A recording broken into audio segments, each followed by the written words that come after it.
Bismillahirrahmanirrahim. InsyaAllah kita macam biasa, sebelum kita sambung kita tunggu sekejap rakan-rakan kita masuk dulu. Sementara tu boleh share. Mudah-mudahan lagi ramai yang akan mendapat manfaat daripada sharing kita. Kita tunggu sekejap lagi jemaah kita masuk, tim kita masuk, rakan-rakan kita masuk. Utamanya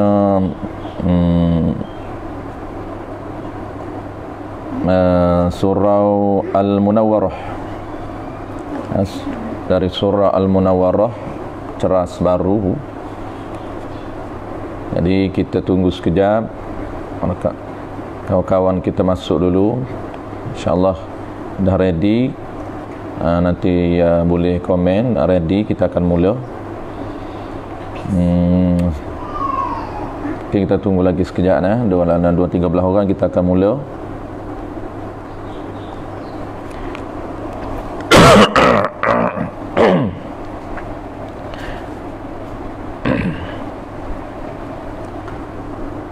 Sambung muka surat, insyaAllah kita sambung. Kita berhenti hari itu di surah Al-Munawwarah, muka surat 13 pendetailan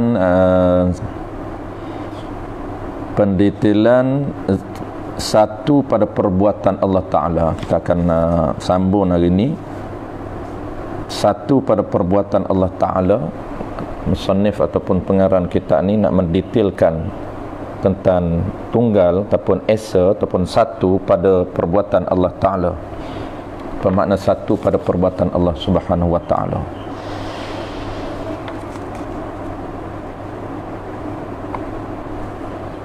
Kita tunggu sekejap lagi.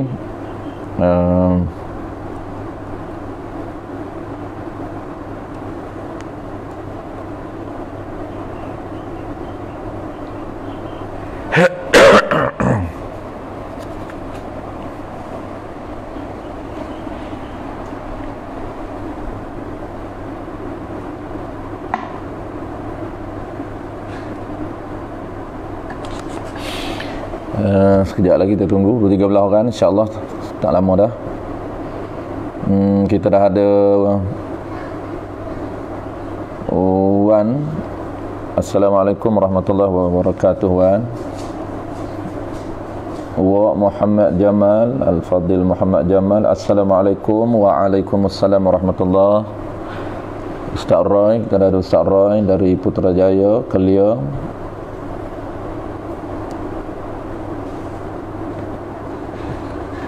Kita tunggu sekejap lagi jemaah dari Al-Munawwarah. Jemaah Al-Munawwarah.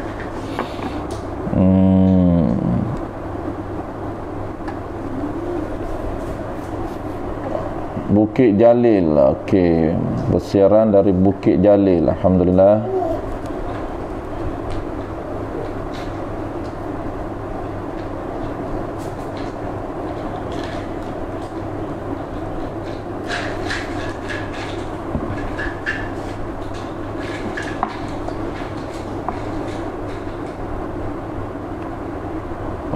Al-Fadhil Syari dah ada, alhamdulillah.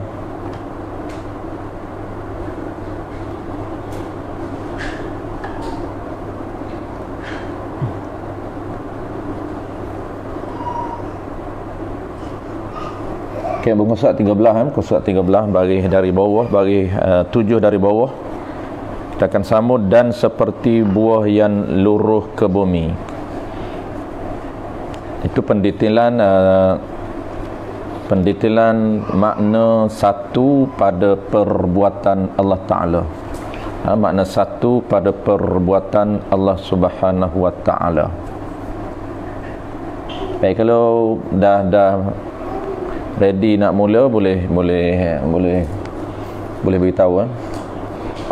Kalau kira cukup quorum, kita akan mula.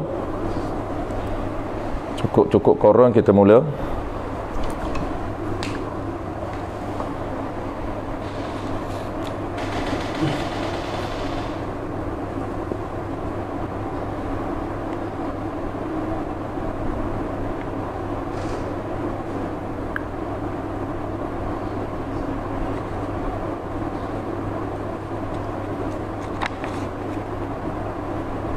Puan Mas Sardewi, Assalamualaikum. Waalaikumsalam warahmatullahi. Saya share ya, boleh dialu-alukan.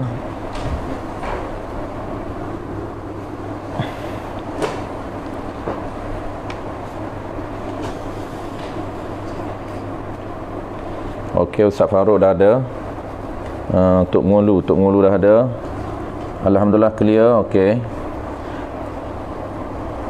kita menunggu signal.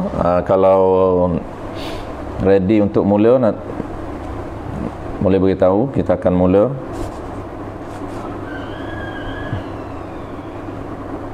Ustaz Usyairi, Assalamualaikum. Waalaikumsalam warahmatullahi. Okey, dah bersedia. Okey, dah ready, kita akan mula. InsyaAllah hari ni kita tak sempat nak habis juga yang ni, sebab dia kitab kita ni yang musannif ataupun Tok Guru kita, dia mendetailkan perbuatan satu pada perbuatan Allah Ta'ala. Itu yang dia detailkan sampai 2-3 muka surat. Dia mendetailkan tentang makna satu pada perbuatan Allah Subhanahu Wa Ta'ala. Jadi insyaAllah kita baca dalam 2 muka surat saja hari ini.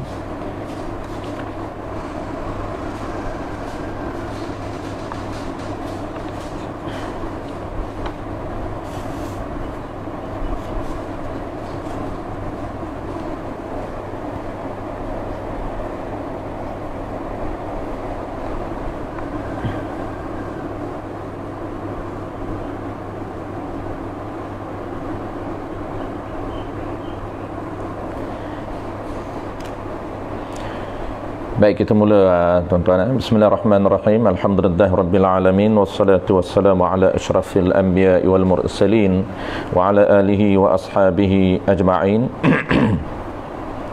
Allahumma 'allimna ma jahilna wanfa'na bima 'allamtana waj'alna minal mukhlisin. Sallallahu ala sayyidina Muhammad wa ala alihi wa baraka wasallam. Walhamdulillahirabbil alamin. Amma ba'd. Terlebih dahulu, marilah sama-sama kita menyatakan setinggi-tinggi kesyukuran kepada Allah Subhanahu Wa Ta'ala, kerana dengan limpah kurniaannya sama-sama kita diberi kesempatan, peluang serta taufik oleh Allah Subhanahu Wa Ta'ala untuk menyambung kuliah kita yang sepatutnya, yang biasanya kita baca di Surau Al-Munawwarah, Ceras Baru, kuliah Isyak. Biasa kita ini kita baca kuliah Isyak jam 10 malam, di atas permintaan teman-teman kita, rakan-rakan kita dari sana, supaya kita online kan, tukar masa 10.30 kuliah duha. InsyaAllah kita akan bincang sambung tajuk yang kita berhenti hari itu, iaitu tajuk sifat Allah Ta'ala ataupun ciri Allah Subhanahu Wa Ta'ala yang ke-6, iaitu wahdaniyah. Ini sifat yang terakhir, sifat salbiyah yang terakhir, iaitu wahdaniyah. Ini sifat Allah Subhanahu Wa Ta'ala dalam kategori salbiyah yang terakhir. Baik, kita sambung muka surat 13, iaitu sambungan makna satu pada perbuatan Allah Subhanahu Wa Ta'ala. Muka surat 13, baris 7 dari bawah, dan seperti buah yang luruh ke bumi. Itu kita sambung. Kita sambung di situ. Baik, sebelum kita sambung tuan-tuan, saya akan review macam biasa, supaya kita tidak blur, kita clear balik perbahasan kita. Kita bincang tentang konsep wahdaniyah pada Allah Ta'ala. Itu tajuk kita, iaitu sifat yang kelima, sifat yang ke-6, ataupun sifat yang kelima dalam kategori sifat salbiyah. Apa makna sifat salbiyah? Sifat yang jenis ternafi. Baik, sifat yang jenis ternafi dengan makna tidak, dengan makna tak, atau dengan makna tiada. Baik, wahdaniyah ini kita dah bincang. Baik, kita ulang secara asas saja. Pertama, yang kita kena tahu tajuk wahdaniyah ini ataupun ciri Allah Ta'ala yang bernama tunggal ataupun esa ataupun satu. Yang kata satu Allah Ta'ala, tunggal Allah Ta'ala, esa Allah Ta'ala ni konsepnya macam mana? Secara umumnya, secara asasnya konsep wahdaniyah ini kita tahu iaitu Allah Ta'ala ini bersifat tunggal. Allah Ta'ala ini bersifat esa. Tunggal itu dengan makna apa? Tunggal ataupun esa ataupun satu itu dengan makna tidak berbilang, ataupun bahasa lain dengan makna ternafi bilangan. Kata kunci dia, konsep wahdaniyah ini, murad dia, makna yang kita kendaki ialah ternafi bilangan. Baik, ternafi bilangan Allah Ta'ala ini sama ada ternafi bilangan pada zat Allah Ta'ala atau ternafi bilangan pada sifat Allah Ta'ala ataupun ternafi bilangan pada perbuatan Allah Ta'ala. Secara asas kita dah tahu yang kata wahdaniyah ataupun esa ini, tunggal ini, satu ini ternafi bilangan Allah Ta'ala. Sama ada bilangan itu bilangan pada diri Allah, ternafi bilangan pada sifat Allah, dan ternafi juga bilangan pada perbuatan Allah Subhanahu wa Ta'ala. Baik, yang kedua, kita dah tahu secara umum, maka kita nak tahu, nak detailkan. Yang kedua ini makna satu persatu. Apa makna yang kata ternafi Allah Ta'ala pada diri Allah, ternafi bilangan pada zat Allah Ta'ala? Yang kedua, apa makna ternafi bilangan pada sifat Allah Ta'ala? Dan yang ketiga, apa makna ternafi bilangan pada perbuatan Allah Ta'ala? Yang kata diri Allah tidak berbilang, sifat Allah Ta'ala tidak berbilang, dan perbuatan Allah Ta'ala juga tidak berbilang. Apa makna dia? Yang tu yang kita nak sambung. Baik, sebelum kita sambung huraian tidak berbilang, ternafi bilangan pada perbuatan Allah Ta'ala, kita ulang balik secara ringkas. Yang kata ternafi bilangan pada zat Allah, ternafi bilangan pada sifat Allah Ta'ala. Yang kata makna tunggal pada zat, yang kita nak faham, yang kita nak pegang dalam hati kita. Apabila ada benda yang kita nak pegang dalam hati kita, maka itulah yang kita panggil akidah, yang kita panggil pegangan, yang kita panggil iman. Benda yang kita pegang, benda yang kita percaya berkaitan dengan ciri ketuhanan yang ada pada Tuhan, berkaitan dengan sifat ketuhanan yang ada pada Tuhan. Itu penting untuk kita pegang satu persatu sifat yang ada pada Allah. Baik, yang kita nak pegang, apabila kita kata satu pada zat, apa yang kita nak faham, apa yang kita nak pegang? Yang dikatakan satu pada zat Allah Ta'ala, ataupun satu pada sifat, ataupun satu pada perbuatan Allah Ta'ala, yang kita nak kena faham dan kita nak pegang. Kena faham dulu baru kita boleh pegang. Kena tafahum dulu baru yang terakhirnya kita pegang. Itu yang kita biasa sebut sebelum daripada ni ada 4 langkah, ada 4 proses untuk kita i'tiqad, untuk kita beriman kepada Allah melalui metodologi beriman melalui metodologi ciri ataupun sifat yang ada pada Tuhan. Maka proses dia ada 4. Itu kembali balik kepada asas pengenalan dulu. Jadi kita nak faham, baru lepas pada faham, barulah kita boleh pegang apa yang kita faham. Begitulah secara ringkas saja sebelum kita baca muka surat 13, sambil-sambil kita menunggu rakan-rakan kita. Yang dikatakan makna tunggal ataupun esa ataupun ni ataupun satu pada zat Allah Ta'ala ini, tunggal ini merujuk kepada apa? Merujuk kepada tidak berbilang ataupun ternafi bilangan zat Allah Ta'ala, ternafi bilangan diri Allah Ta'ala, sama ada, itu kita nak kembangkan konsep kan muttasil dengan kan munfasil.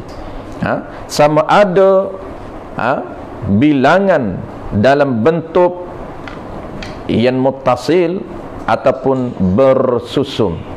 Ini kita nak tahu lebih detail supaya kejap pahaman kita yang kata ternafi bilangan diri Allah ni dalam dua bentuk. Kedua-dua bentuk bilangan ini ternafi pada zat Allah Ta'ala. Secara umum kita dah jelas tadi yang kata zat secara umum yang kita pegang, zat Allah Ta'ala ini tidak berbilang. Itu umum. Secara umum yang kita tahu bahawa diri Allah tidak berbilang. Dalam apa jua keadaan pun kita pegang Allah Ta'ala tidak berbilang. Maka kita nak kembangkan, kita nak detailkan bentuk-bentuk bilangan kesemuanya ternafi. Ini konsep yang kedua, iaitu kita kembangkan yang kata ternafi bilangan diri Allah Ta'ala ini, tak berbilang diri Allah Ta'ala ini dalam dua bentuk. Sama ada bentuk muttasil ataupun bersusun ataupun berjuzuk daripada beberapa juzuk. Ternafi juga. Allah Ta'ala bukan jenis, satu yang bukan jenis berbilang. Satu Allah, diri Allah satu bukan jenis berjuzuk-juzuk daripada beberapa juzuk. Seperti kita ni satu, makhluk baharu ni satu, tetapi satu baharu, satu makhluk ni, makhluk Allah Ta'ala walaupun satu, tetapi satu dia dalam bentuk berjuzuk. Apabila satu dalam bentuk berjuzuk, maka tidak dinamakan hakikat satu, tidak dinamakan satu pada sebenar-benar satu. Yang kata satu yang sebenar-benar ini, iaitu satu yang tidak ada bilangan, sama ada bilangan dalam bentuk yang bersusun ataupun berjuzuk daripada beberapa juzuk. Dalam bahasa ilmu kalam, bahasa akidah, kita panggil ternafikan muttasil. Mana contoh berjuzuk ini kita dah beri contoh dalam kuliah yang terakhir dulu. Cuma kita review saja sebagai pendahuluan ini sementara kita tunggu kawan-kawan kita. Itu ternafikan muttasil. Contoh berjuzuk kita dah bagi contoh dulu, dua bagi contoh. Pertamanya anggota manusia, kita ni satu, gelas pun satu, kita bagi contoh. Kalau tak silap saya dulu kita bagi contoh gelas, satu kita, satu pen, satu meja, satu kerusi. Ia satu, tetapi dia ada juzuk. Terbentuknya satu itu dalam bentuk berjuzuk-juzuk, berkapuh-kapuh, bersusun. Macam kita ini satu tapi dalam bentuk berjuzuk. Ada juzuk untuk melekatkan antara satu juzuk dengan satu juzuk yang lain untuk menyempurnakan satu kita. Kita ada juzuk muka, kita ada kaki satu juzuk daripada manusia, kita ada telinga satu juzuk daripada manusia, kita ada tangan satu juzuk daripada manusia, ada hidung satu juzuk daripada manusia. Juzuk-juzuk manusia itu untuk melengkap ataupun menyempurnakan satu kita, maka kita tidak dinamakan satu pada hakikatnya. Itu bentuk yang pertama, zat ternafi satu. Yang kata ternafi bilangan zat Allah Ta'ala dalam bentuk yang muttasil, yang bersusun ataupun berjuzuk. Ataupun ternafi juga bilangan zat Allah Ta'ala dalam bentuk yang kedua, iaitu dalam bentuk yang munfasil, yang bercerai, yang terasing daripada bilangan beberapa zat. Mana apa munfasil ni? Ternafi bilangan zat yang lain. Ada diri Allah Ta'ala satu lagi, diri Allah Ta'ala yang lain yang sama dengan diri Allah Ta'ala yang satu. Maknanya Allah Ta'ala dua diri, Allah Ta'ala tiga zat, maka ternafi bilangan dua dan tiga ke atas. Itu dipanggil ternafi bilangan yang munfasil, yang bercerai, yang terasing daripada beberapa diri Allah, beberapa zat Allah. Itu settle. Kesimpulan, tunggal Allah Ta'ala, esa Allah Ta'ala pada diri Allah, pada zat Allah, ternafi bilangan dalam dua bentuk. Sama ada bentuk itu bentuk yang muttasil ataupun bentuk yang munfasil. Settle. Yang kedua, ternafi bilangan pada sifat Allah ataupun pada ciri yang ada pada Allah Ta'ala. Allah Ta'ala ni ada sifat yang jenis salbiyah, yang Allah Ta'ala ni ada sifat ma'ani, sifat yang jenis ada, sifat makna, sifat ma'ani yang jenis ada di diri dia. Yang kita nak faham bagaimana Allah Ta'ala ni satu pada sifat dia, iaitu ternafi bilangan pada sifat Allah Ta'ala. Sama ada dalam bentuk muttasil ataupun bentuk munfasil. Juga cara kita nak kembangkan, kita kembangkan bentuk bilangan sifat Allah sama dengan konsep ternafi bilangan pada zat Allah Ta'ala, sama saja. Jadi tunggal pada zat Allah, tunggal pada sifat Allah Ta'ala ini ternafi bilangan pada sifat dalam bentuk yang muttasil, yang berhubung, pada satu jenis sifat yang sama kategori. Ini cara untuk kita faham bentuk bilangan pada sifat Allah Ta'ala. Yang pertama, ternafi bilangan yang pertama dalam bentuk yang muttasil, yang berhubung. Berhubung macam mana? Berhubung pada satu jenis sifat yang sama kategori. Tidak ada dua kudrah, tidak ada tiga kudrah, tidak ada dua iradah. Dalam sifat satu kategori sifat Allah, kategori ma'ani, maka satu sifat itu ternafi bilangan. Bilangan apa? Bilangan sifat Allah Ta'ala, yang sama sifat, sama power, sama kategori dengan sifat Allah. Tidak ada bilangan dua sifat Allah, tidak ada bilangan tiga sifat Allah, tidak ada qudrah dua, tidak ada iradah dua, tidak ada sama dua, tidak ada basar dua. Itu dia panggil ternafi bilangan sifat Allah Ta'ala yang sama kategori, sama power dengan, sama ciri dengan Allah Subhanahu wa Ta'ala. Ternafi bilangan dalam bentuk muttasil, ataupun ternafi bilangan sifat Allah Ta'ala ini dalam bentuk yang munfasil. Dalam bentuk yang munfasil macam mana? Iaitu dalam bentuk yang bercerai, bentuk yang terasing. Ada sifat yang lain, sifat yang lain, bukan sifat Allah. Tadi muttasil sifat Allah Ta'ala 2, 3. Ini sifat yang lain yang sama dengan sifat Allah, sama power dengan sifat Allah Ta'ala, pun ternafi. Ini dia panggil ternafi sifat Allah dalam bentuk yang munfasil, yang terasing, yang bercerai. Mana apa? Maknanya ternafi ada sifat yang lain yang sama dengan sifat Allah. Sifat yang lain ini sifat baharu yang sama dengan sifat Allah. Sifat baharu ini yang sama power dengan sifat Allah Ta'ala. Allah Ta'ala ini ada sifat yang bernama qudrah, yang bernama perkuasa, yang boleh mengadakan dan membinasakan baharu ataupun mungkin. Itu dipanggil qudrah Allah Ta'ala, qudrah yang memberi bekas. Maka ada yang lain, sifat yang lain yang sama power dengan sifat Allah. Power apa? Sama juga fungsi dia, takluk dia, iaitu memberi bekas, mengada dan meniadakan tiap-tiap perkara mungkin. Maka ternafi. Ternafi ada sifat baru, ada sifat yang lain yang sama dengan sifat qudrah Allah, yang sama dengan sifat iradah Allah, yang sama dengan sifat sama Allah, yang sama dengan sifat basar Allah. Maka ternafi. Itu dia panggil ternafi dalam bentuk yang kedua.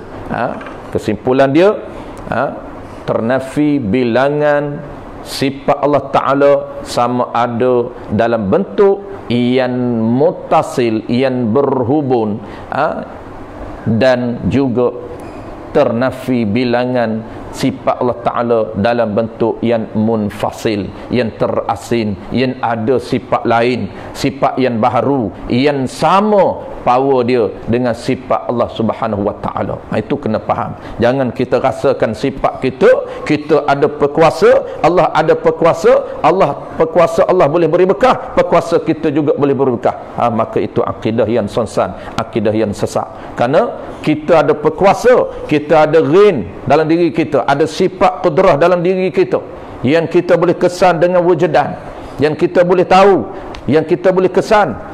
Maka jangan kita merasakan, jangan kita i'tiqad, Jangan kita pegang dalam hati kita bahawa kita ini ada juga sifat berkuasa yang sama dengan berkuasa Allah. Maka itu pegangan yang sonsan, pegangan yang sesat. Tidak beriman dengan esa Allah Ta'ala pada sifat. Sedangkan kita wajib beriman, wajib pegang dalam hati kita Allah ini esa pada sifat, dalam kedua bentuk, sama ada dalam bentuk muttasil dan dalam bentuk yang mufasil. Dalam bentuk yang muttasil tidak berbilang dua qudrah, tidak berbilang tiga qudrah, tidak berbilang dua iradah, tidak berbilang tiga iradah, dan segala sifat ma'ani yang lain. Dan dalam bentuk yang mufasil, tidak ada sifat yang baharu, sifat yang lain yang sama dengan sifat Allah. Ya, kita ada berkuasa, tapi berkuasa kita tidak boleh memberi berkah. Kita ada iradat kita ada berkuasa kita, tetapi berkuasa yang tidak boleh memberi berkah. Berkuasa Allah, berkuasa memberi berkah, yakni berkuasa yang boleh mengada dan meniadakan, dan berkuasa kita ini yang dinamakan usaha sahaja. Baik, settle, barulah kita sambung. Sambung itu dalam wahdaniyah pada af'al. Kita nak detailkan wahdaniyah pada af'al. Wahdaniyah pada af'al muka surat 13 itu dia detailkan makna. Untuk guru kita ni, pengarang kita, dia bagi contoh banyak, bagi contoh panjang lebar dua ataupun 3 muka surat, contoh tentang satu pada perbuatan. Jadi satu perbuatan ni, ini praktikal dengan kita. Terkadang kenapa Tok Guru dia lebarkan ataupun dia detailkan tentang satu pada perbuatan, kerana ramai kita terkeliru, ramai kita tersalah pegang, tersalah akidah kita, sehingga merasakan manusia juga ada perbuatan, merasakan seolah-olah baharu juga ada perbuatan yang memberi bekas. Itu salah. Kerana perbuatan Allah ni satu pada perbuatan, sama ada dalam bentuk yang muttasil. Muttasil itu berhubung dengan makna perbuatan Allah, tidak berkongsi dengan perbuatan yang lain pada menjadikannya. Itu dia panggil satu pada perbuatan Allah. Perbuatan Allah ni satu, perbuatan Allah ni perbuatan Allah ini tunggal. Apa makna tunggal? Tunggal perbuatan Allah ini tidak berbilang perbuatan Allah Ta'ala ini dalam bentuk yang muttasil. Apa makna muttasil? Yang berhubung dengan makna perbuatan Allah, tidak berkongsi dengan perbuatan yang lain pada apa? Pada mengadakan sesuatu dan meniadakan sesuatu.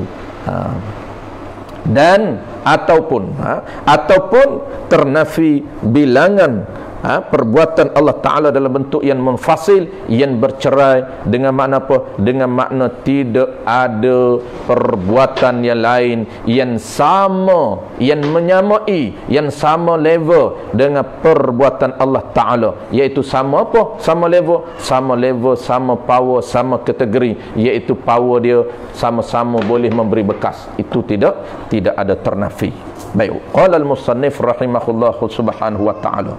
Kata pengarang kitab kita ini, al-alim al-allamah Tuan Guru Haj Al-Chib Al-Qadahi, dan seperti buah yang luruh. Ini nak mendetailkan satu pada perbuatan Allah Ta'ala. Walaupun nampak nisbah zahirnya ada usaha, ada perbuatan baharu, tapi nisbah usaha dan ikhtiar. Dan seperti buah yang luruh ke bumi, maka Allah yang menjadikan perbuatan buah itu, Allah menjadikan buah itu lekan daripada tangkainya. Lekan ni masak daripada tangkainya. Lekan ni bukan Allah Ta'ala jadi masak sendiri dak, lekan sendiri dak, masak sendiri dak. Allah Ta'ala yang jadikan masak itu, lekan itu daripada tangkai, bukan dia lurus sendiri. Bukan kita tengok buah ini daripada proses nak jadi masak itu, mula daripada bunga, lepas itu berputik, putik itu makin besar, jadi muda, buah muda, lepas muda jadi buah yang tua, lepas tua dia masak, lepas lebih masak dia ranun, lepas ranun dia lekan. Apabila lekan itu dia lurus sendiri. Adakah proses ini dia auto, dia jadi sendiri? Kapan kita mengenal perbuatan Allah, kita akan i'tiqad, kita akan pegang perbuatan ini auto, perbuatan ini dia jadi sendiri. Apabila proses ini dia Kita faham proses, maka ini merupakan proses tabi'i, proses tabiat, proses natural, proses nature. Dia jadi sendiri. Apabila dia masuk ranum, maka dia akan jatuh sendiri. Itu ayat kita jatuh sendiri. Boleh guna pada adatnya, tetapi i'tiqad yang kita pegang dan hati kita, Allah Ta'ala yang menjatuhkan, yang menjadikan perbuatan luruh, menjadikan perbuatan buah itu luruh apabila dia masuk. Dan Allah juga yang menjadikan buah itu turun, jatuh ke bumi. Lekam tu, apabila lekam tu dia jatuh sendiri tu, maka perbuatan jatuh itu Allah Ta'ala. Allah Ta'ala menjadikan perbuatan turun itu, perbuatan jatuh itu Allah Ta'ala yang jadikan perbuatan jatuh, perbuatan turun itu. Maka jadi kafir ahli falsafah dan sains yang menafikan wahdaniyah Allah Ta'ala pada af'al. Di mana kafir dia? Kerana ternafi ataupun dia menafikan konsep wahdaniyah, konsep keesaan Allah pada perbuatan Allah. Apa saja perbuatan, semuanya perbuatan Allah Subhanahu wa Ta'ala. Mereka kata mataharilah yang memberi bekas ni mana memberi kesan pada jadi masuk buah-buahan. Ini i'tiqad ahli falsafah, i'tiqad ahli sains. Teorinya begitu. Mereka mengkaji, mereka menghasilkan beberapa teori dan mereka berpegang kepada teori yang mereka hasilkan. Antara dia, mereka kata mataharilah yang memberi kesan pada jadi masuk buah-buahan tersebut, dan bumilah yang menarik, ini teori graviti, dan bumilah yang menarik benda itu jatuh kepadanya. Daya graviti yang menarik. Apabila kita lambun ke atas, maka akan ada tarikan graviti turun ke bawah. Dan umpamanya bukan Tuhan yang menjadinya, na'udzubillahi min zalik. Mereka pegang bukan Tuhan yang menjadikan masuk, tetapi melalui proses matahari. Apabila kita lambun suatu benda ke atas, dia turun ke bawah, perbuatan itu perbuatan berlaku unsur-unsur graviti bumi yang akan menarik segala unsur ke bawah. Tidak ada kaitan dengan perbuatan Allah Ta'ala. Itu antara pegangan ahli falsafah yang salah. Firmanullahu Ta'ala, wallahu khalaqakum wa ma ta'malun. Artinya, dan Allah Ta'ala yang menjadikan kamu dan barang yang kamu kerjakan, dan perbuatan yang kamu, barang perkara yang kamu kerjakan, yakni perbuatan yang kamu lakukan. Allah Ta'ala yang menjadikan kamu, dan Allah Ta'ala juga yang menjadikan perbuatan pada kamu. Perbuatan baharu yang ada pada baharu, Allah Ta'ala yang jadikan. Qudrah yang ada pada baharu, Allah Ta'ala yang jadikan. Dan perbuatan yang ada pada baharu, Allah Ta'ala juga jadikan. Dan firmanullah, dan firmannya, firman Allah Ta'ala,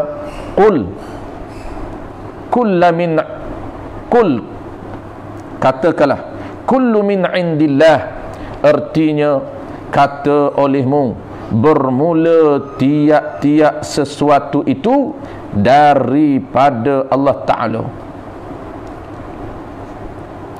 Maka sesak dan salah orang yang berkata, orang berkata ni orang yang beriktiqad di hati dia, orang yang pegang di hati dia. Dia nak pegang di hati dia ini apa yang dia faham, apa yang dia faham, teori yang dia belajar, dia faham teori yang dia kaji, kemudian dia berpegang kepada teori yang dia kaji. Nak i'tiqad ni kena fahamlah. Sebab itulah i'tiqad dengan faham ini ataupun tahu dengan i'tiqad ini, dia tidak berlazim. Bukan makna tiap-tiap orang yang tahu itu i'tiqad, tidak. Tapi i'tiqad itu kena tahu,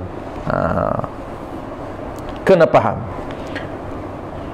Dan salah orang yang beriktiqad, orang yang berpegang dalam hati dia, Allah menjadikan sekalian itu sekali kun.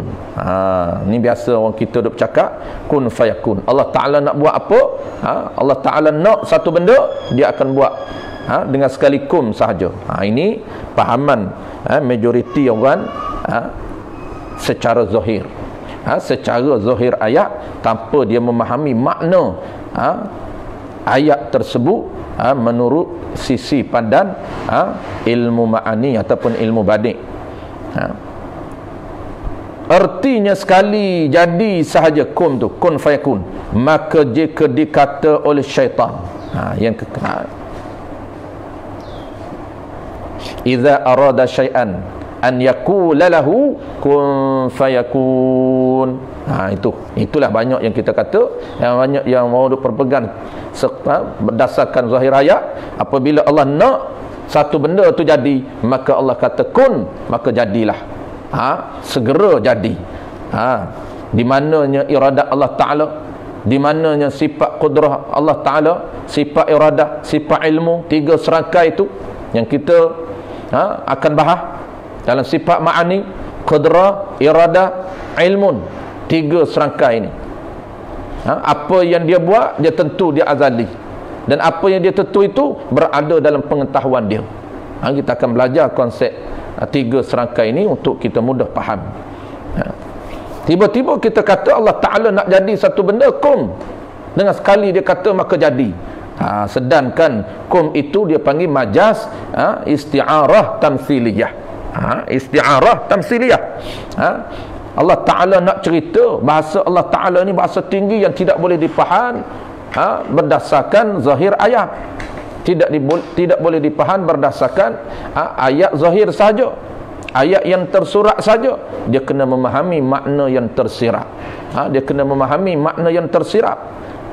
Sedangkan Allah nak menggambarkan dalam kun fayakun itu, yang dikatakan majaz isti'arah tamsiliyah ini, nak menggambarkan betapa cepatnya perbuatan Allah Ta'ala, seperti itu dia kata tamsiliyah, seperti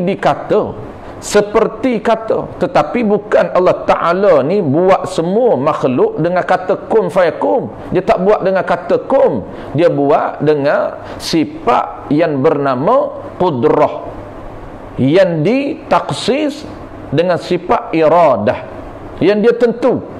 Dia buat ni benda yang dia dah tentu, dia azali lagi. Dia bukan buat dengan kata kum. Dia buat Allah satu benda, dia ijad, dia mengadakan satu benda tiap-tiap mungkin ini, dan dia i'dam ni, dia meniadakan tiap-tiap suatu mungkin ini dengan sifat yang bernama qudrah. Cuma dia nak cerita, dia nak gambarkan, nak royaknya, sepertilah aku kata, betapa cepatnya perbuatan Allah Ta'ala ni, seperti kata kum, jadilah. Itu dia nak cerita cepat. Maka jika dikata oleh syaitan, syaitan ni termasuk manusia dan jin. Manusia kata apa? Manusia yang berupa, syaitan yang berupa manusia. Perangai dia perangai syaitan, rupa dia manusia lah, kawan-kawan kita macam-macam kita juga. Wah, kata syaitan, Tuhan tidak berhenti-hentilah kerjanya. Banyaklah kerja Tuhan, tak berhenti Tuhan bekerja. Jawabnya, ya, Tuhan tidak berhenti kerjanya. Syaitan kata, wah, Tuhan tak berhenti-hentilah kerjanya. Jawabnya, jawab pertanyaan syaitan ni, jawab kata syaitan ni, ya, betul, Tuhan ni tak berhenti kerja dia, kerjanya kerja Tuhan. Firman Allah Ta'ala, kulla yawmin huwa fi sya'n. Artinya, pada tiap-tiap hari, tiap-tiap masa, iaitu Allah dalam pekerjaan Allah. Maka jika dikata oleh syaitan, Allah Ta'ala ni cerita sendiri, tiap-tiap masa Allah Ta'ala ini dalam urusan, dalam pekerjaan. Maka jika dikata oleh syaitan, Kita apabila dijawab lagu tu kepada syaitan, kerja Tuhan ni sentiasa bekerja, apa pula cakap syaitan? Maka syaitan kata, wah, teruklah Tuhan bekerja, banyak tidak berhenti-henti. Syaitan kata pula. Dia kata kalau lagu tu, dia kata teruklah Tuhan. Kerja tak berhenti-henti ni. Daripada dulu lagi. Daripada mula belum tu ada lagi. Daripada mula Allah Ta'ala buat syurga neraka lagi. Daripada mula Allah Ta'ala buat bumi ini lagi. Sampai hari ni Allah kerja tak berhenti-henti. Teruklah Allah, kata syaitan. Jawab perkataan syaitan. Macam mana kita nak jawab kepada kata-kata syaitan? Yang dia suntik, nak memesunkan akidah kita.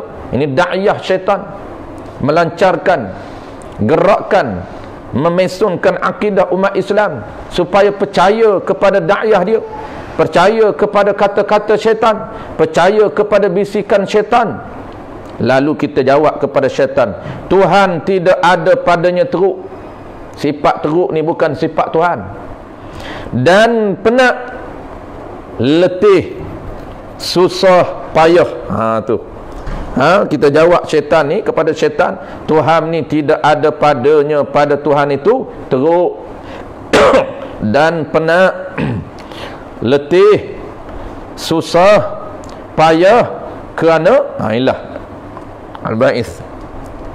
Kenapa? Ilah dia kerana teruk, penat, letih, susah, payah itu sifat yang baharu.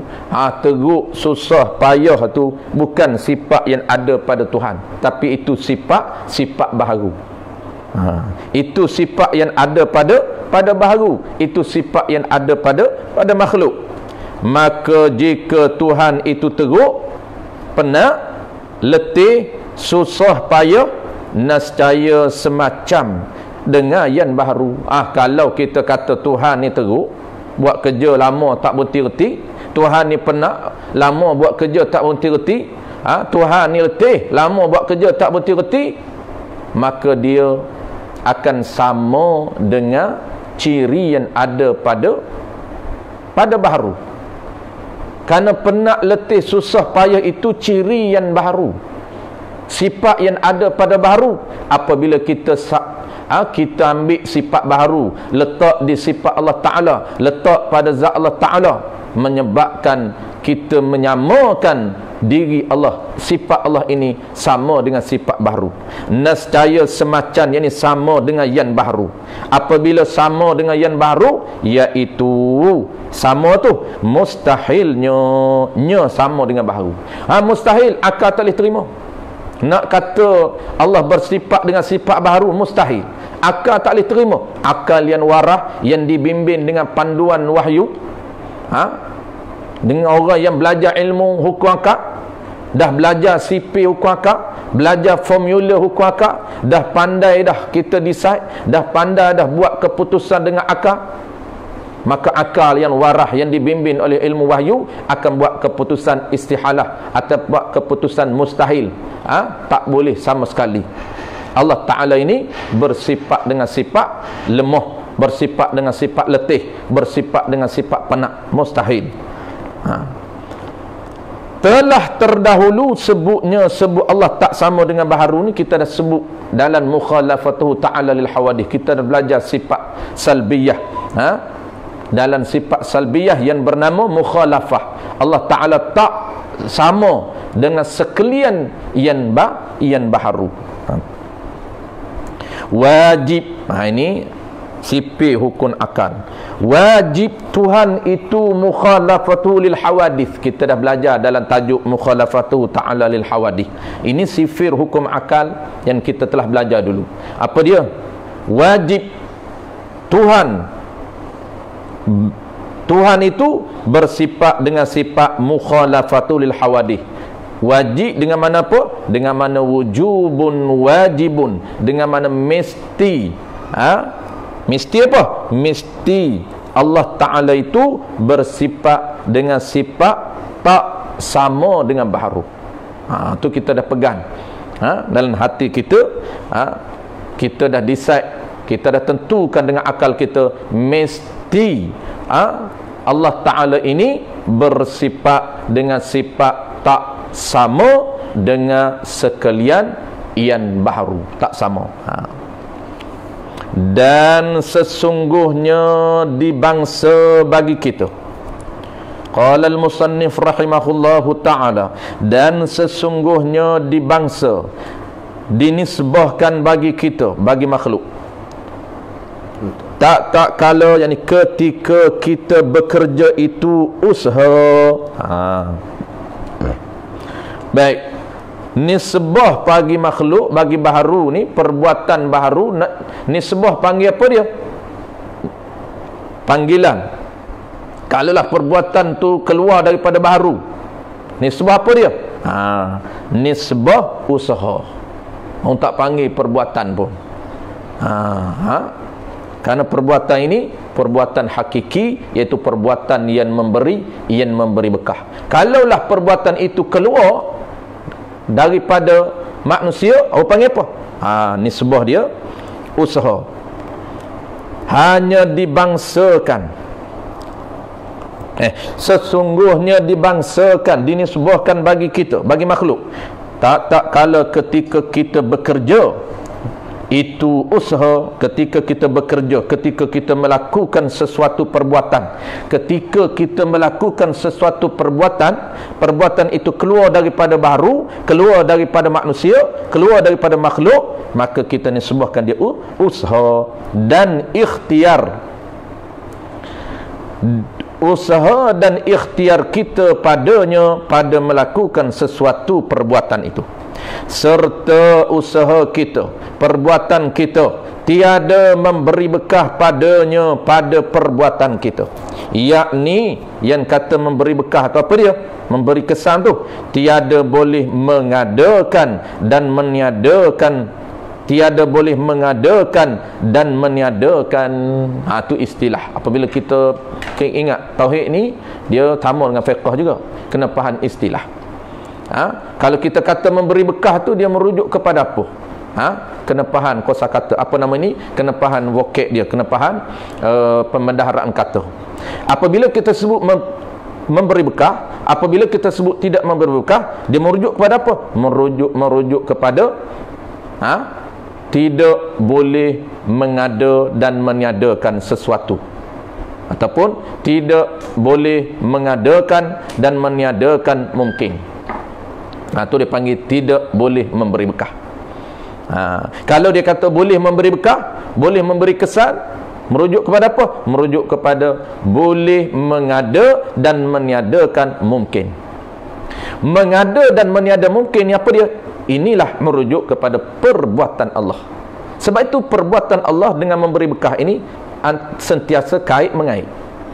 Perbuatan memberi bekah, perbuatan memberi bekah tu dia nak cerita apa? Nak cerita perbuatan Allah yang sifatnya memberi bekas. Apa dia boleh memberi bekah? Boleh memberi kesan. Kesan apa dia? Boleh mengada dan meniadakan mungkin. Itulah dia perbuatan hakiki Allah Ta'ala. Apabila kita sebut perbuatan Allah, kena tergambar dan minda kita, perbuatan Allah ini iaitu perbuatan yang hakiki. Apa dia perbuatan hakiki? Perbuatan yang boleh mengada dan boleh meniada. Ataupun kita tak nak guna perbuatan boleh mengada dan meniada, kita boleh guna bahasa lain. Bahasa apa? Bahasa memberi bekah. Dia sama. Tu kena faham bahasa akidah, supaya kita cepat memahami tauhid. Sama, memberi bekah pun kita boleh guna, ataupun kita direct sebut perbuatan Allah. Perbuatan Allah, perbuatan yang memberi bekah. Apa dia? Iaitu perbuatan yang mengada dan meniada. Seperti mana contoh perbuatan yang memberi bekah ni? Perbuatan yang mengada ni, perbuatan Allah yang boleh mengada dan meniada ni, seperti kita bergerak tangan. Seperti kita bergerak tangan atau berdiamnya. Seperti kita bergerak tangan atau diamnya.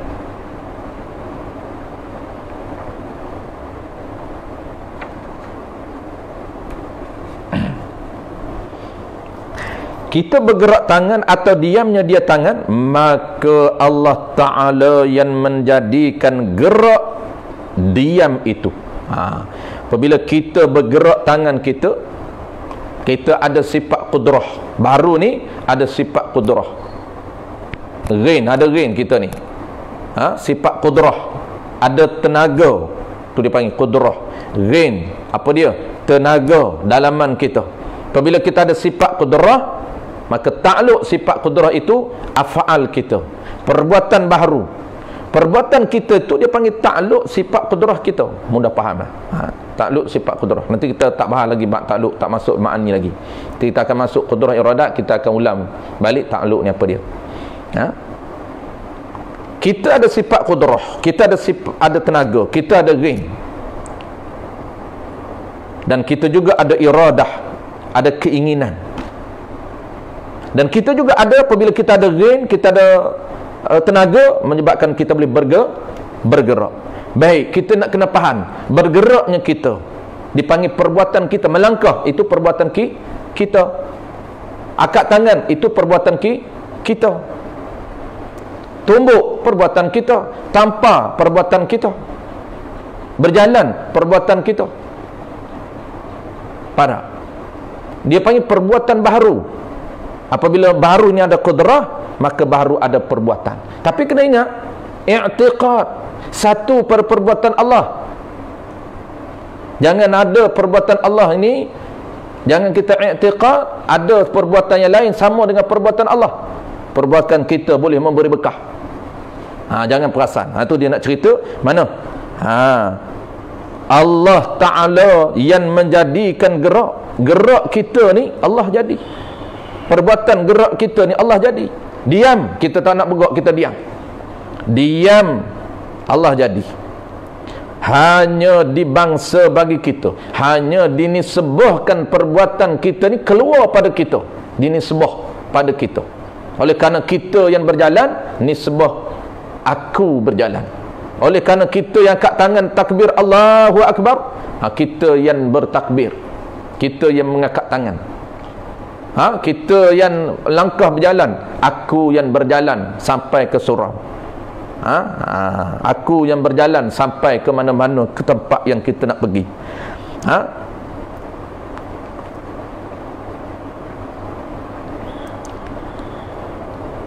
Hanya dibangsa bagi kita, hanya dinisbahkan bagi kita. Tak kala itu usaha dan ikhtiar sahaja. Nisbah apa? Nisbah dia panggil panggilan. Usaha perbuatan kita itu, yang keluar perbuatan kita tu, bergerak kita. Perbuatan gerak yang keluar pada kita, perbuatan diam yang berada pada kita, Allah Ta'ala buat. Allah Ta'ala buat ring kita, Allah Ta'ala buat perbuatan kita, tapi keluar pada kita, maka nisbah keluar pada kita itu orang panggil usaha kita, orang tak panggil perbuatan kita.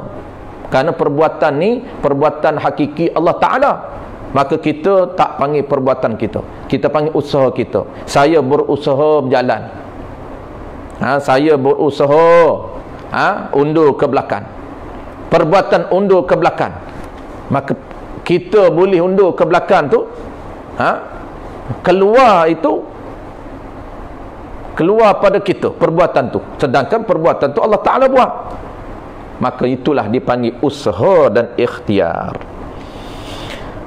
Maka makna usaha, ni kena faham makna usaha.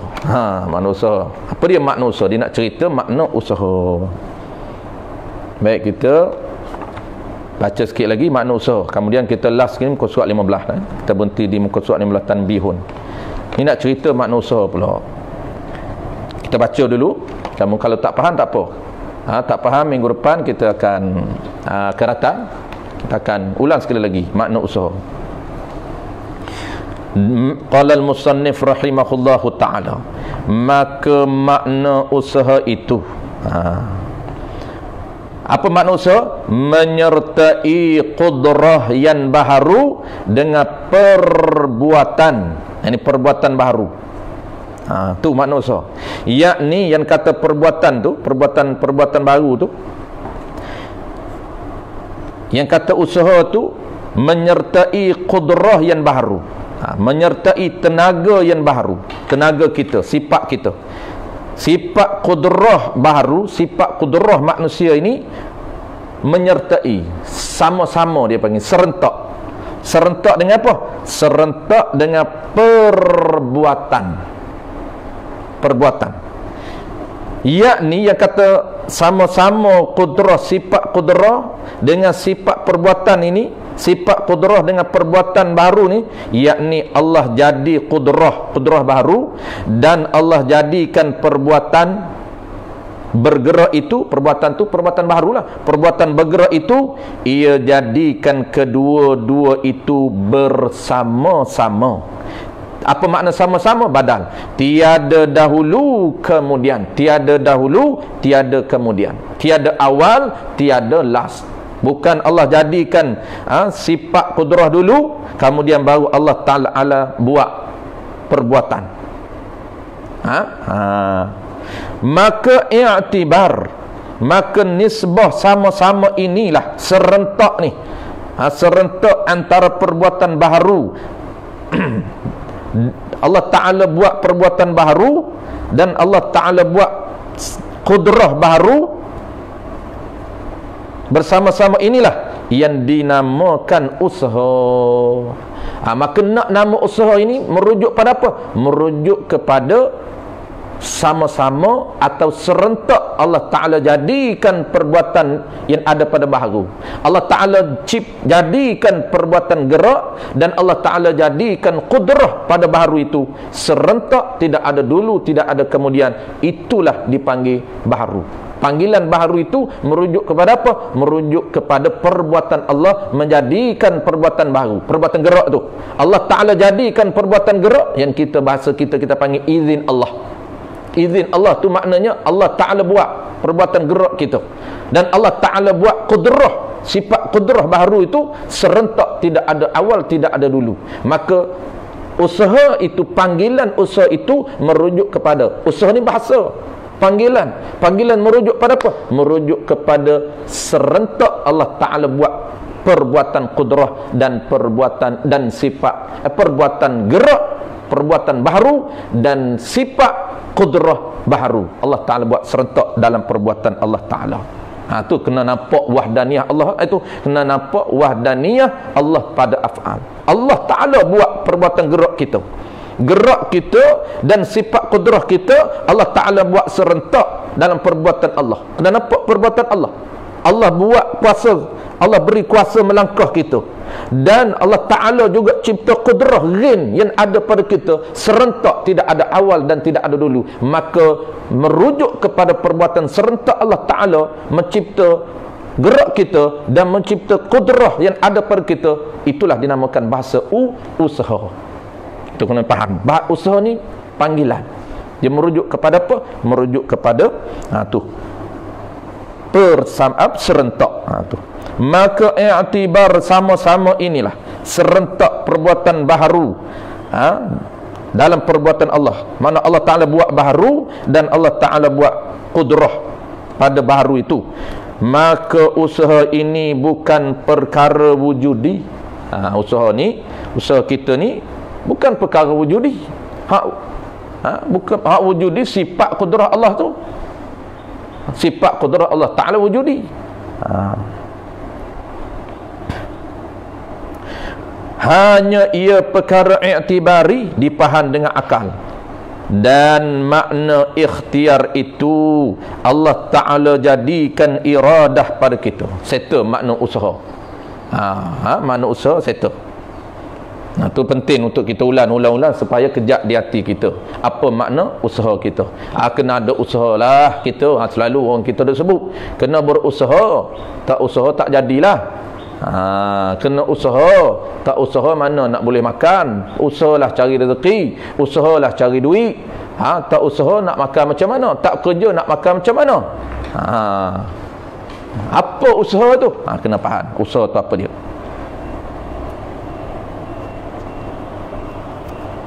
Baik.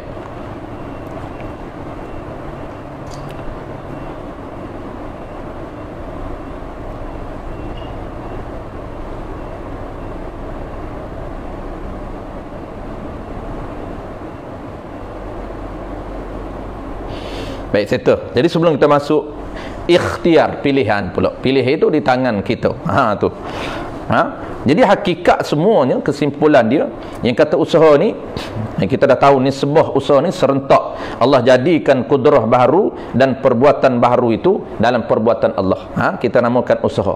Hakikatnya semuanya perbuatan Allah, termasuk di dalam tunggal, termasuk dalam esa pada perbuatan Allah. Hanya keluar pada manusia. Tu ni sebuah kita tu.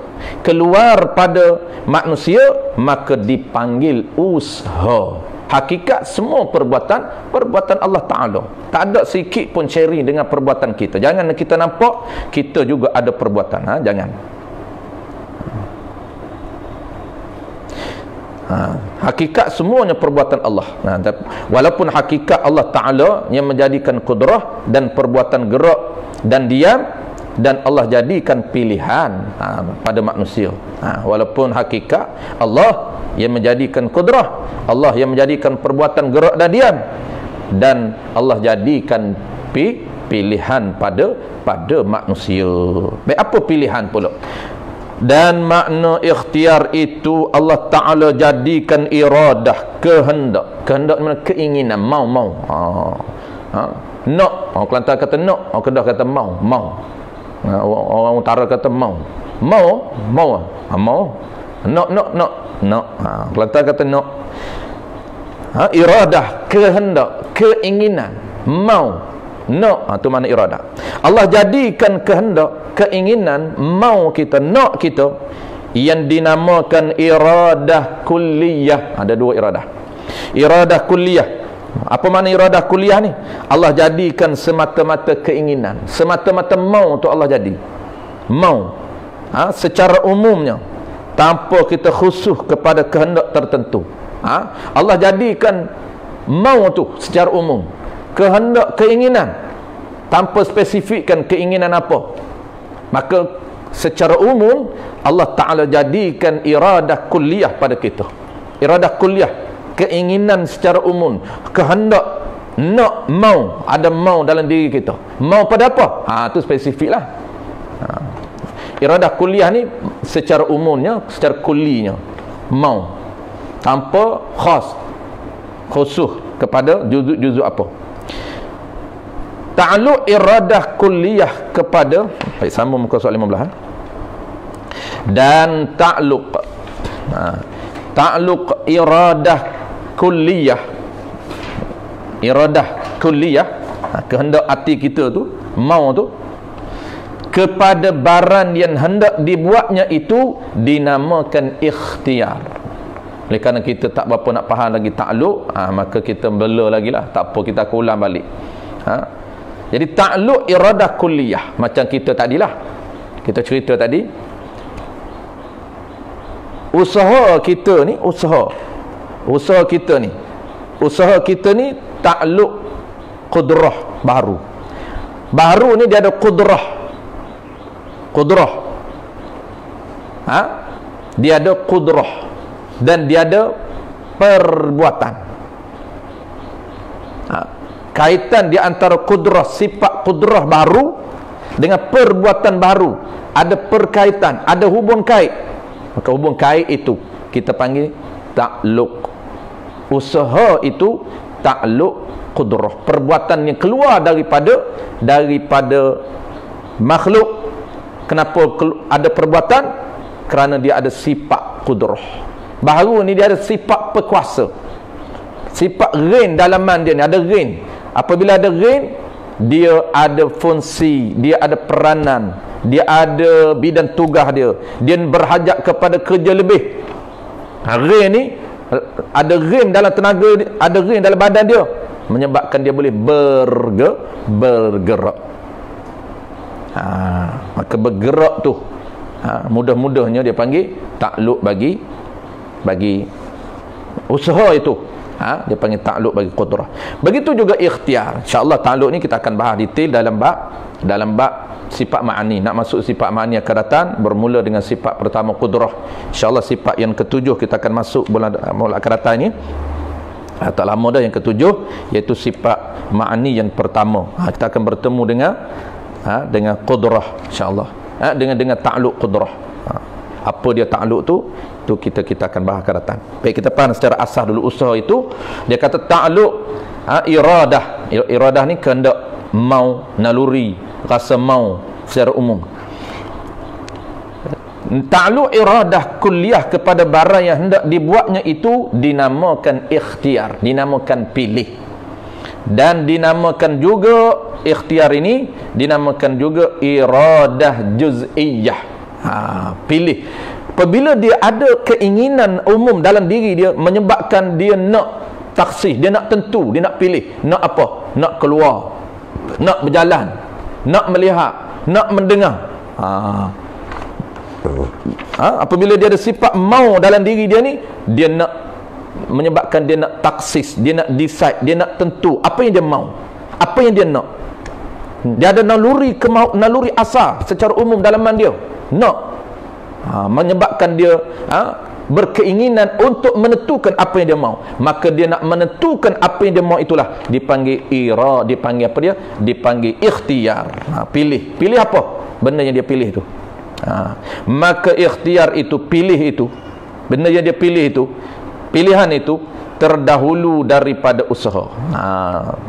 Dia kena decide dulu, baru dia usaha. Dia kena decide dulu, dia kena tentu dulu apa yang dia mau. Dia tentu tu dengan sifat iradat dia, dengan sifat, dengan sebab kita ada mau dalam diri kita. Sebab tu kita boleh tentu mau apa. Apabila dia tentu mau apa, barulah dia akan buat. Barulah dia berusaha. Dia decide dah, aku ni nak berjalan, baru dia berjalan.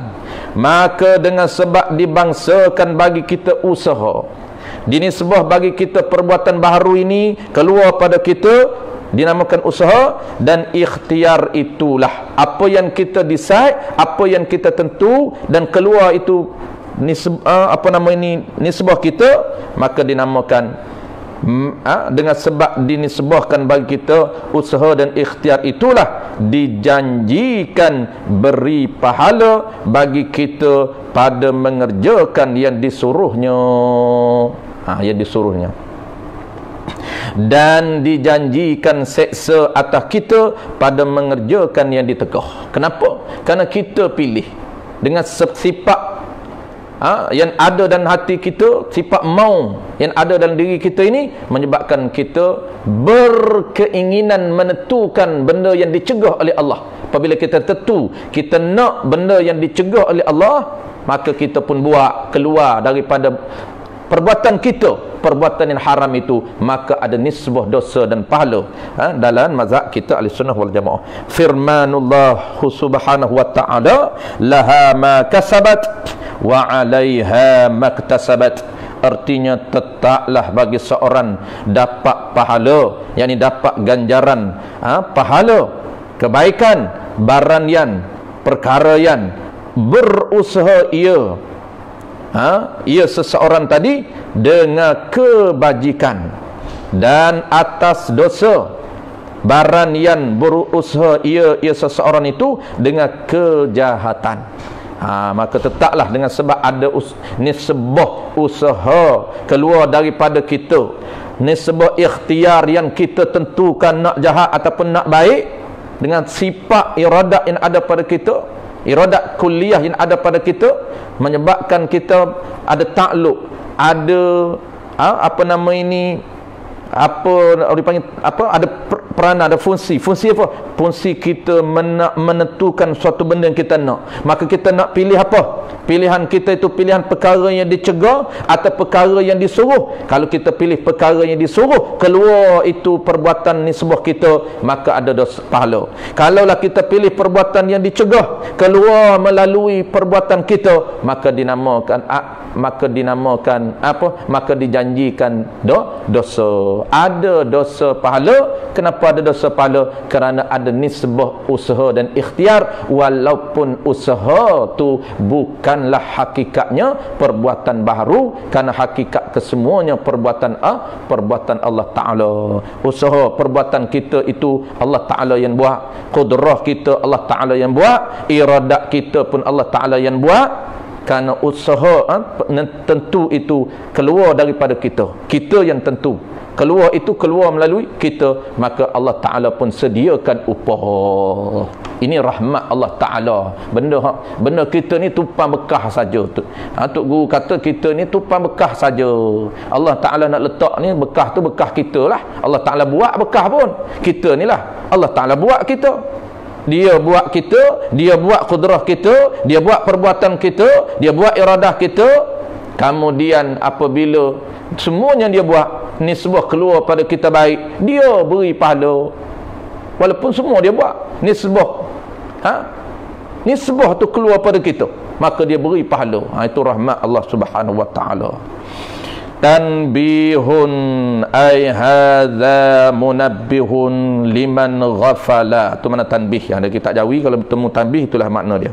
Tanbihun ay hadza munabbihun liman ghafala. Samalah, kita Arab pun guna tanbih juga. Ini diambil daripada uslub Arab lah. Wallahu alam. Kita dah cukup masa kita dah. Mungkin tuan-tuan nak qilullah dah apa, 12 ni kita berhentilah. InsyaAllah kita sambung habiskan sekali lagi. Nanti Ustaz Farouk maklum lain, kalau nak buat, nak ganti kuliah malam kita ke setiap pagi Sabtu setiap minggu pun boleh. Kalau nak cepat setiap minggu pun boleh. Kalau sebulan sekali tu dia lambat sangat, jadi ikutlah. Jadi maklum lain, sambung bila tu nanti maklum lain. InsyaAllah kita akan sambung habiskan tanbihum ni, masih lagi juga dalam pendetilan satu pada perbuatan Allah Ta'ala.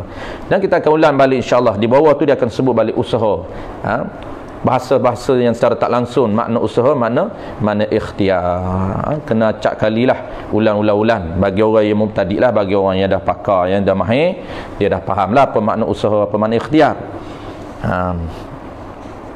Ini tempat kenapa tuan guru kita ni dia detailkan satu pada perbuatan Allah ni, kerana di sinilah tempat ramai yang kita melakukan kesilapan pada pegangan kita. Terkadang kita sangkakan masih lagi ada yang berkongsi dengan perbuatan Allah. Duk nampak perbuatan kita juga. Nampak tu pada hakikat lah. Kalau nampak pada adat itu dia panggil syirik khafi lah. Tu keakuan pada ilmu tasawuf. Tumpah nampak pada hakikat. Pada hakikat memang dia nampak bahawa dia yang berjalan. Tak ada kena mengena dengan Allah. Dia tak nampak pun Allah, kerana dia tak kenal. Nak nampak macam mana tak kenal. Sebab tu penting untuk mengenali ciri-ciri pengenalan asas tentang ketuhanan. Kita basic, kita bincang yang basic saja. Kita akan ulang basic-basic, istilah-istilah basic, supaya tuan-tuan mahir istilah-istilah basic dalam ilmu kalam ini, ilmu akidah ini. InsyaAllah tuan-tuan cari masuk kelas-kelas yang advance itu, kelas-kelas yang dah tinggi. Jadi kita tak pening, kita dah ada basic, kita dah ada bahasa vocab, kita dah ada istilah untuk kita sebagai tarik ilmu. Jadi kata ulama, ilmu apapun kita kena ada asas untuk menarik lebih banyak ilmu-ilmu. Dalam bahasa kampung dia kata denok. Kena ada denok dalam diri kita. Denok ni, orang nak tangkap burung, dia boleh denok dalam sangkar, kerana burung itulah yang akan memanggil burung-burung lain. Kita juga sama, nak ilmu yang besar luah ni, kita kena ada asas basic. Jadi basic ni sangat penting. Sangat penting basic ilmu kalam, basic ilmu fiqh sangat penting untuk kita memahami isu-isu besar. Kalau orang belajar fiqh, nak malakah, nak mahir fiqh, mesti asasnya menguasai istilah-istilah fiqh. Barulah dia boleh memahami isu-isu besar, segala isu-isu yang dibincangkan oleh fuqaha dalam kitab yang besar-besar. Jadi kita ini kita akan ulang banyak kali istilah-istilah asas, supaya apabila kita naik kitab-kitab tinggi seperti kitab Baqarah, kita belajar Baqarah, kita akan faham istilah-istilah asas dan ilmu kalam. Kita faham istilah makhluk yang kita dah bahas, tak silap kita dah bahas istilah makhluk ada 10 yang asas. Sebulah apa pun merujuk pada makhluk kita faham. Apa beza nisbah, dan nisbah tu sudah kita beza. Apa makna alam, apa makna baharu, apa makna makhluk, apa makna apa nama ni, apa makna mungkin, kita dah faham istilah-istilah basic dalam ilmu kalam. Dan insya-Allah juga akan datang kita akan bahas secara asas juga berkaitan dengan takluk. Apabila kita masuk ma'ani, kita akan bincang balik konsep asas berkaitan dengan standard perkara yang wujudi, perkara yang ada dengan perkara yang tiada tu. Kita akan konsep balik. Kita akan ulang balik konsep tu. Baik, wallahu a'lam. Terima kasih tuan-tuan, teman-teman, rakan-rakan yang join pagi ni. Pagi ni kuliah kita, kuliah anjuran surau Al-Munawwarah Ceras Baru. Surau Ceras Baru. Jadi kita buat secara online ni. Jadi terima kasih kepada jemaah Surau Al-Munawwarah, dan terima kasih juga jemaah-jemaah yang join pagi ni, asatizah yang join pagi ni, yang merata daripada Kelantan ada, daripada Terengganu ada, daripada Melaka ada, daripada KL ada. Alhamdulillah teman-teman, terima kasih sama-sama kita tuan-tuan, sama-sama kita mengambil berkat. Bukan pandai, saya pun bukan pandai tuan-tuan, semua menumpan. Saya ini hanya menumpan majlis ilmu saja, nak menumpan kriat majlis ilmu, nak menumpan tuan-tuan juga keberkatan.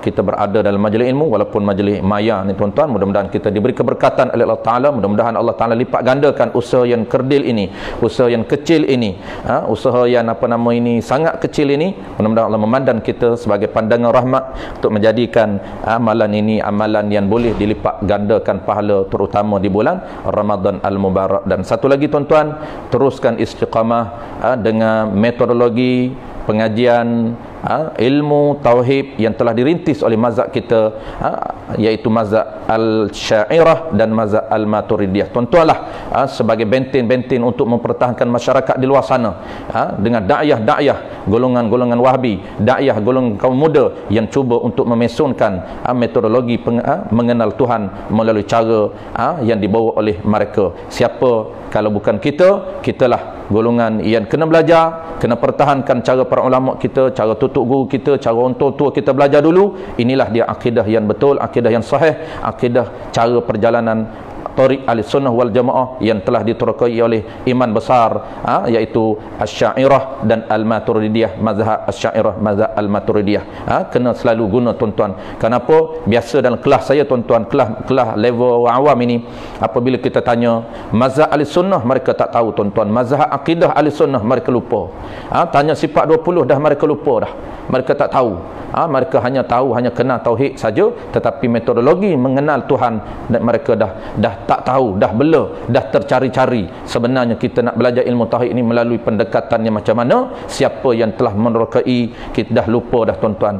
Kita lah kena membantu masyarakat kita, kena pimpin tangan, bimbinglah masyarakat kita kembali kepada akidah yang sahih. Kerana ilmu tauhid ini tuan-tuan, ilmu untuk menyelamatkan manusia daripada kekal di dalam neraka. Besar pahala dia tuan-tuan. Tuan-tuan bantu masyarakat, tuan-tuan bantu adik-beradik, bantu kaum keluarga, bimbinglah kaum keluarga kita, bimbinglah masyarakat terdekat kita supaya mereka selamat daripada kekal di dalam neraka. Itulah dia target, itulah dia tujuan pengajian ilmu tauhid. Jangan kita masyarakat, jangan biarkan masyarakat seronok, masyarakat dibuai dengan ilmu motivasi saja, seronok dengan ilmu motivasi saja, tetapi amalan akidah mereka amalan syariat mereka jauh daripada sunnah, amalan fiqh mereka tidak mengikut mana-mana mazhab. Inilah bahaya akhir zaman tuan-tuan. Wallahu a'lam bissawab. Sekali lagi saya mengucapkan terima kasih kepada barisan kepimpinan anak muda daripada Surau Al-Munawwarah yang mengatur program kita pada pagi ini. Mudah-mudahan Allah balas ganjaran tuan-tuan, adik-adik semua dengan ganjaran yang berkekalan sehingga akhirat. Bismillahirrahmanirrahim. Alhamdulillahirabbil alamin. Wassalatu wassalamu ala asyrafil anbiya'i wal mursalin wa ala alihi wa ashabihi ajma'in. Allahumma faqihna fid din wa 'allimna ta'wil wa ja'alna minal ulama'il 'amilin wa ja'alna minal mukhlisin wa ja'alna min ibadikas salihin. Allahumma inna nas'aluka ridhaka wal jannah wal ridhaka wal jannah رضاك والجنة ونعوذ بك من سخطك والنار. اللهم إنك عفو كريم تحب العفو فاعف عنا وعن والدينا وعن جميع المسلمين والمسلمات برحمتك يا أرحم الراحمين. ربنا آتنا في الدنيا حسنة وفي الآخرة حسنة وقنا عذاب النار. وصلى الله على سيدنا محمد وعلى آله وبارك وسلم والحمد لله رب العالمين. تقبل الله منكم يا كريم.